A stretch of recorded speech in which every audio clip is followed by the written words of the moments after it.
আমি BJP party করতাম মালদা জেলা। পদে ছিলেন? জি। কোনো পদে ছিলেন? হ্যাঁ, আমি পদে ছিলাম, ডিস্ট্রিক্ট সেক্রেটারি ছিলাম হ্যাঁ? যুব মোর্চা। আমি ডিস্ট্রিক্ট সেক্রেটারি ছিলাম যুব মোর্চা। মহিলা। মহিলা। তো আজকে হঠাৎ করে কেন বিজেপি? হঠাৎ করে না, মানে ও আগেই জয়েন আমি করেছে। আগেই জয়েন করেছি। হ্যাঁ, আমার আগে জয়েন করা হয়ে গেছে। আজকে আমার নেতৃত্বে মানে আমার সব যুব এরা এসছে, এরা। তো আমি মানে ওদেরকে আজকে জাস্ট জয়েন করালাম। ছাত্র পরিষদের আছেন ওনারা। তো আমি আজকে ওনাদেরকে জয়েন, তৃণমূল ছাত্র পরিষদের। নেক্সট আমার বিজেপির জয়েন হবে।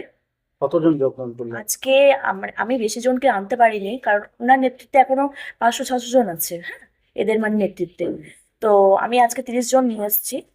আমার 30 জনের মতো এসছে আজকে। কি কারণে যে বিজেপি? আমি হুমায়ুন কবির স্যারের মানে অনুপ্রাণিত হয়ে আমি মানে আজকে জিওতে জয়েন করেছি। আমার ভালো লেগেছে ওনারে, ওই জন্য আমি জয়েন করেছি। আর আমি স্বেচ্ছাতেই জয়েন করেছি, নিজের পার্টি চেঞ্জ করে। কি আশা করছেন সামনে বিধানসভা? দেখা যায়, আশা তো করা হচ্ছে যে এই পার্টি আমাদের মানে ভালো মানে একটা করবে, ফল লাভ করবে।